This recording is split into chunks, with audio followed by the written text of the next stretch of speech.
எல்லாருக்கும் வணக்கம். Daily recipe சேனலில் இன்றைக்கி நம்ம பார்க்க போகிற ரெசிபி மினி பீஸா செய்ய போகிறோம். அதுவும் நம்ம பேனில் செய்ய போகிறோம். கோதுமை மாவு வச்சு தான் செய்ய போகிறோம். குழந்தைங்களுக்கு ரொம்ப பிடிக்கும். இது ரொம்பவே ஈஸியாக இருக்கும். ஸோ வீடியோவை ஸ்கிப் பண்ணாமல் பாருங்கள். வாங்க இப்போ எப்படி செய்கிறதுன்னு பார்க்கலாம். 1 கப் கோதுமை மாவு எடுத்துருக்கிறேன். இதில் அரை ஸ்பூன் ஈஸ்ட்டு சேர்க்குறேன். இது கூடவே அரை ஸ்பூன் உப்பு, அரை ஸ்பூன் சர்க்கரை சேர்க்குறேன். ஈஸ்ட்டு சேர்க்கும்போது எப்பயுமே சர்க்கரை சேர்க்கணும்.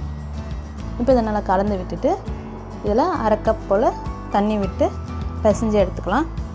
அரை கப்லேருந்து 3/4 கப் வரைக்கும் தண்ணி தேவைப்படும். உங்கள் மாவை பொறுத்து தண்ணியோட தேவை இருக்கும். இந்த அளவுக்கு பிசைஞ்சு எடுத்தால் போதும். இந்த மாதிரி ஒட்டுற மாதிரி தான் இருக்கணும் மாவு.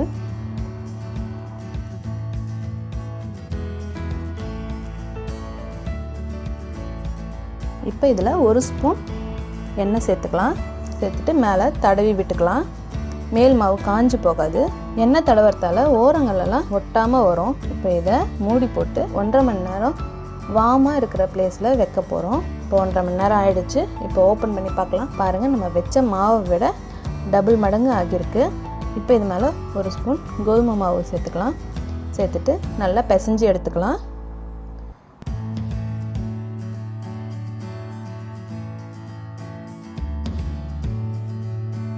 இந்த மாதிரி பிசைஞ்சு எடுத்துகிட்டு ஒரு சின்ன உருண்டை மட்டும் எடுத்துக்கோங்க. எடுத்துகிட்டு அது மேலே கோதுமை மாவு தூவி நல்லா சப்பாத்தி மாதிரி திரட்டி எடுத்துக்கோங்க.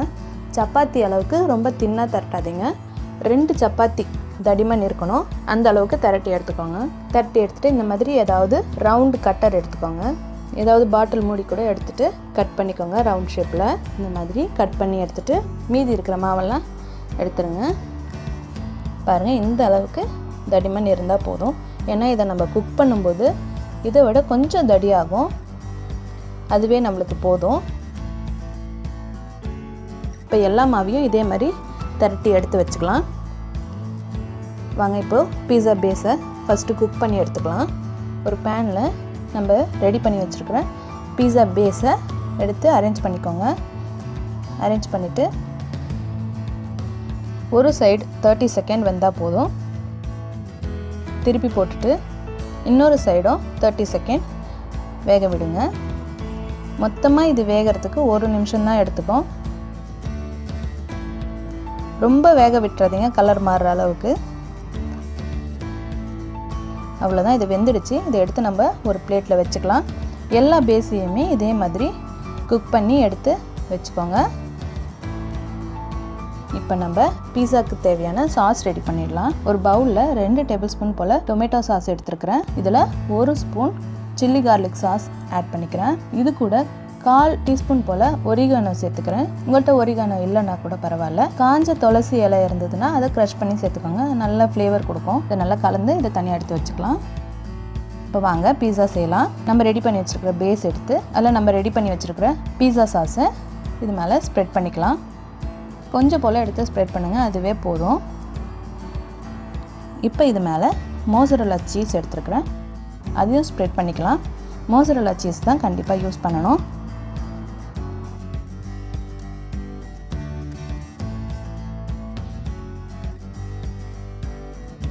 இப்போ சீஸ் ஸ்ப்ரெட் பண்ணதுக்கப்புறம் ஆனியன் குட்டி குட்டியாக கட் பண்ணி வச்சுருக்கிறேன். அதையும் இதில் அரேஞ்ச் பண்ணிக்கிறேன். அதுக்கப்புறம் தக்காளியும் குட்டி குட்டியாக கட் பண்ணி வச்சுருக்கிறேன். அதையும் சேர்த்துக்கோங்க. அதுக்கப்புறம் க்ரீன் கலர் கேப்சிகம் குட்டி குட்டியாக கட் பண்ணி வச்சுருக்கிறேன். அதையும் சேர்த்துக்கிறேன். இதுக்கு மேலே கட் பண்ண பிளாக் கலர் ஆலிவ்ஸ் இருக்குது, அதையும் சேர்த்துக்கிறேன். பீஸா எப்பவுமே கலர்ஃபுல்லாக இருந்தால் தான் நல்லாயிருக்கும். அதனால் முடிஞ்ச அளவுக்கு கலர்ஃபுல்லான வெஜிடபிள்ஸ் சேர்க்கறதுக்கு பாருங்கள். நீங்கள் வேணும்னா இதில் கார்ன் கூட சேர்த்துக்கலாம், அதுவும் இன்னும் நல்லாயிருக்கும். இப்போ இதை நம்ம வாங்க குக் பண்ணலாம். ஒரு பேன் எடுத்து இதில் நம்ம ரெடி பண்ணி வச்சுருக்கிற மினி பீஸாவெல்லாம் அடுக்கிக்கலாம். ஸ்டவ் ஆஃபில் தான் இருக்கணும். இப்போ அடுக்கிட்டு இது மேலே மூடி போட்டு நல்லா டைட்டான மூடி போட்டு மூடிடுங்க. மூடினதுக்கு அப்புறம் தான் நீங்கள் ஸ்டவ் ஆன் பண்ணணும். ஸ்டவ் ஆன் பண்ணி 4லேருந்து 5 மினிட்ஸ் தான் ஆகும் இது குக் ஆகிறதுக்கு. மேக்ஸிமம் 4 மினிட்ஸ் தான் ஆகும். லோ ஃப்ளேமில் வச்சு தான் குக் பண்ணணும். உங்களுக்கு தீயிற மாதிரி இருந்ததுன்னா 1 ஸ்பூன் தண்ணி எடுத்து சுற்றி ஓரங்களில் மட்டும் விடுங்க. விட்டுட்டு உடனே மூடிடுங்க. தண்ணி எவாப்ரேட் ஆகும்போது இந்த ஸ்டீம் வரும். அந்த ஸ்டீம் என்ன பண்ணுன்னா சீக்கிரமாக இந்த சீஸ்லாம் வந்து மெல்ட் ஆகி வரத்துக்கு ஹெல்ப் பண்ணும். அவ்வளோதான், 4 மினிட்ஸ் ஆகிடுச்சு. நான் இப்போ ஸ்டவ் ஆஃப் பண்ணிட்டேன். நம்ம இப்போ இதை ஓப்பன் பண்ணி பார்க்கலாம். பாருங்கள், நம்ம சீஸ் எவ்வளோ சூப்பராக மெல்ட் ஆகி வந்திருக்கு. பீஸா சூப்பராக ரெடி ஆகிடுச்சு.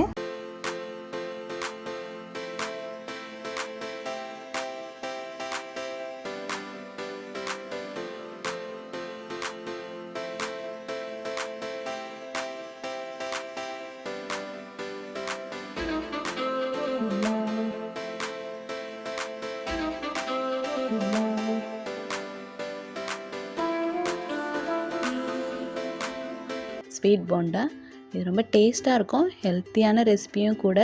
ஏன்னா இன்றைக்கி நம்ம கருப்பட்டி வச்சு செய்ய போகிறோம். குயிக்காக செஞ்சு முடிச்சிடலாம். வாங்க எப்படி செய்கிறதுன்னு பார்க்கலாம். அதுக்கு முன்னாடி டெய்லி ரெசிபி சேனலை சப்ஸ்கிரைப் பண்ணாதவங்க சப்ஸ்கிரைப் பண்ணிக்கோங்க. கூடவே இருக்கிற பெல் பட்டனையும் ப்ரெஸ் பண்ணிக்கோங்க. இப்போ வாங்க ஸ்வீட் போண்டா எப்படி செய்கிறதுன்னு பார்க்கலாம். நான் கருப்பட்டி எடுத்துருக்கிறேன். கருப்பட்டி வச்சு செஞ்சோன்னா டேஸ்ட்டு நல்லாயிருக்கும், ஹெல்த்தியும் கூட. உங்கள்கிட்ட கருப்பட்டி இல்லைன்னா நீங்கள் வெல்லம் வச்சு கூட நீங்கள் செய்யலாம், அதுவும் நல்லாயிருக்கும். 1/2 கப் கருப்பட்டியில் 1 கப் தண்ணி சேர்த்து சுட வச்சுருக்கிறேன். வெல்லம் வந்து தண்ணியில் கரைஞ்சி வந்தால் போதும். பாகு கன்சிஸ்டன்சிலாம் எதுவுமே கிடையாது. ஜஸ்ட்டு கரைஞ்சி வந்தால் மட்டும் போதும். தண்ணியும் நல்லா கொதிக்கணும்னு அவசியம் இல்லை. நல்லா கலந்து விட்டுட்டே இருந்தீங்கன்னா வெல்லம் சீக்கிரமாக கரைஞ்சி வந்துடும். பாருங்கள், வெல்லம் நல்லா கரைஞ்சி வந்துடுச்சு. இப்போ வந்து கோதுமை மாவு இதில் சேர்க்க ஆரம்பிச்சிடலாம். 1/2 கப் கருப்பட்டி, 1 கப் தண்ணி, 1 கப் கோதுமை மாவு, இதுதான் இதோட அளவு. ஸோ இப்போ 1 கப் கோதுமை மாவு இதில் சேர்த்துக்கலாம். ஃபஸ்ட்டு 3/4 கப்பு சேர்த்துக்கலாம். அதுக்கப்புறம் 1/4 கப்பை கொஞ்சம் கொஞ்சமாக சேர்த்து கலந்துக்கலாம். கூடவே ஒரு பிஞ்ச் பேக்கிங் சோடா, 1/4 ஸ்பூன் ஏலக்காய் தூள் சேர்த்துக்கலாம். சேர்த்துட்டு நல்லா கலந்து விட்டுக்கோங்க. நம்ம சுடு தண்ணியில் போட்டு கலக்கிறதால கோதுமை மாவு சீக்கிரமாக வெந்துடும். கட்டியும் மோஸ்ட்லி வராது. நல்லா கலந்து விட்டுக்கோங்க. பாருங்கள், எல்லாம் நல்லா கலந்து வந்துடுச்சு. இந்த கன்சிஸ்டன்சியில் தான் இருக்கணும். இதுதான் கரெக்டான கன்சிஸ்டன்சி. ரொம்ப தண்ணியாகவும் இருக்கக்கூடாது, ரொம்ப திக்காகவும் இருக்கக்கூடாது. திக்காக இருந்ததுன்னா போண்டா ஹார்டாகிடும், தண்ணியாக இருந்ததுன்னா எண்ணெய் குடிச்சிரும். ஸோ இந்த கன்சிஸ்டன்சி தான் கரெக்டான கன்சிஸ்டன்சி. இப்போ வாங்க நம்ம போண்டா செய்ய ஸ்டார்ட் பண்ணிடலாம். ஒரு பேனில் எண்ணெய் சூடாயிட்ருக்கு. இப்போ இதில் நம்ம போண்டா போட ஸ்டார்ட் பண்ணிடலாம். நீங்கள் கையிலையே எடுத்து போடுங்க, நல்லா வரும். கையில் ஒட்டுற மாதிரி இருந்தால் லைட்டாக தண்ணியில் கையை நனைச்சிட்டு கொஞ்சம் கொஞ்சமாக எடுத்து போடுங்க. உங்களுக்கு வேணும்னா நீங்கள் சின்ன சின்னதாகவும் போடலாம், பெருசு பெருசாகவும் போடலாம்.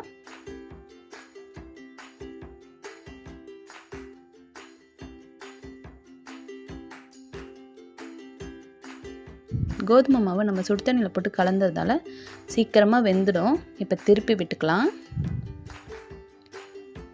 இப்போவே பாருங்கள், நல்லா வெந்துடுச்சு.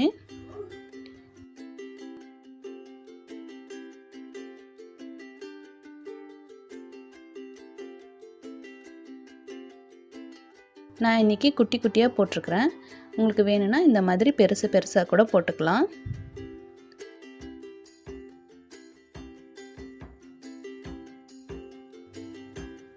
இது நான் கருப்பட்டி வச்சு செஞ்சுருக்கிறேன். இதுக்கு பதில் நீங்கள் வெல்லம் கூட சேர்த்து செய்யலாம், ரொம்ப சூப்பராக இருக்கும். அவ்வளோதான், நம்மளோட ஸ்வீட் போண்டா சூப்பராக ரெடி ஆயிடுச்சு.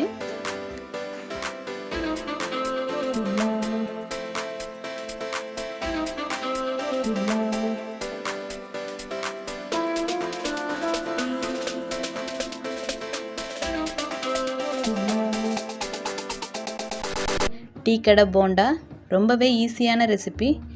யூஸ்வலாக இந்த போண்டா வந்து மைதா மாவு இல்லைன்னா கடலை மாவு இதை வச்சு தான் செய்வாங்க. இன்றைக்கி நம்ம கோதுமை மாவு வச்சு செய்ய போகிறோம். வாங்க எப்படி செய்கிறதுன்னு பார்க்கலாம். நான் இன்றைக்கி 1 கப் கோதுமை மாவு எடுத்துருக்கிறேன். உங்களுக்கு வேணும்னா இதே அளவு மைதா மாவு கூட எடுத்துக்கலாம். இன்றைக்கி கோதுமை மாவில் தான் செய்ய போகிறோம். இதில் 1 கைப்பிடி அளவுக்கு மெலிசாக கட் பண்ண கோஸ் சேர்த்துக்கிறேன். டீ கடை போண்டாவில் வந்து கோஸ் தான் அதிகமாக சேர்ப்பாங்க, வெங்காயம் கம்மியாக தான் சேர்ப்பாங்க. அதனால் பாதி வெங்காயம் மெலிசாக கட் பண்ணி இதில் சேர்த்துக்கிறேன். இதில் இப்போது 1 ஸ்பூன் உப்பு சேர்த்துக்கிறேன். 1/2 ஸ்பூன் தனி மிளகாத்தூள் சேர்த்துக்கிறேன். இதுக்கு பதில் பச்சை மிளகாய் பொடியாக நறுக்கி கூட நீங்கள் சேர்த்துக்கலாம். இது கூடவே ஒரு பிஞ்ச் பேக்கிங் சோடா சேர்த்துக்கிறேன். இது கண்டிப்பாக சேர்க்கணும். இதில் அரை ஸ்பூன் கரம் மசாலா சேர்த்துக்கிறேன். அதுக்கப்புறம் ஒரு பிஞ்ச் மஞ்சத்தூள் சேர்த்துக்கிறேன். இதுக்கு தேவையான தண்ணி விட்டு நல்லா பிசைஞ்சு எடுத்துக்கலாம். இந்த அளவு பிசைஞ்சு எடுத்துக்கோங்க. ரொம்ப தண்ணியாகவும் இருக்கக்கூடாது, ரொம்ப திக்காகவும் இருக்கக்கூடாது. வடை மாவு கன்சிஸ்டன்சியில் இருந்தால் போதும்.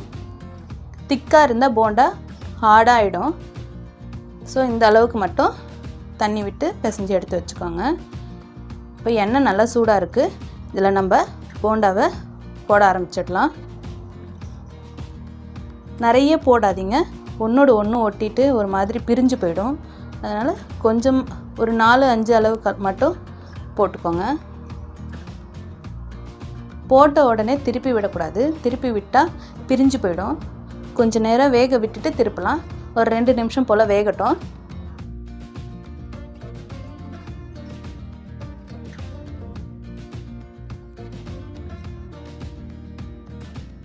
இப்போ 2 நிமிஷம் ஆகிடுச்சு.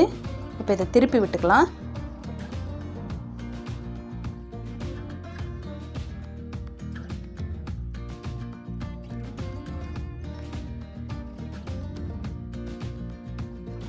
அவ்வளோதான், திருப்பி விட்டாச்சு. இன்னும் கொஞ்சம் நேரம் வேகட்டும். இது நம்ம இன்னொரு சைடு திருப்பி விடலாம்.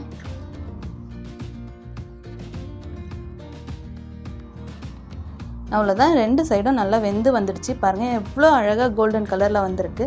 இதில் நம்ம கலர் பவுடரே சேர்க்கலை. நம்ம போட்ட மஞ்சள் தூளே உங்களுக்கு இந்த மாதிரி கோல்டன் கலரில் வந்திருக்கு. அவ்வளோதான், இதை எண்ணெயிலேருந்து இப்போ எடுத்துடலாம்.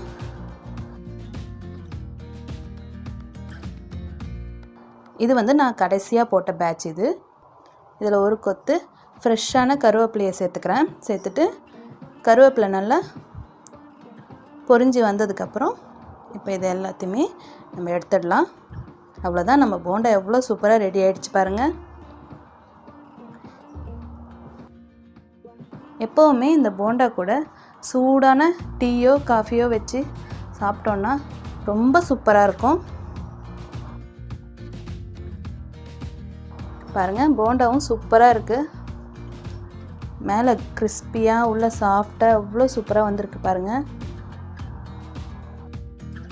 கண்டிப்பாக நீங்களும் இந்த ரெசிபியை ட்ரை பண்ணுங்கள். இந்த வீடியோ உங்களுக்கு பிடிச்சிருந்தா லைக் பண்ணுங்கள், கமெண்ட் பண்ணுங்கள், சப்ஸ்கிரைப் பண்ணுங்கள். மறக்காமல் உங்கள் ஃப்ரெண்ட்ஸோடு ஷேர் பண்ணுங்கள். தேங்க்ஸ் ஃபார் வாட்சிங். ஹாப்பியாக இருங்க, லைஃப்பை என்ஜாய் பண்ணுங்கள்.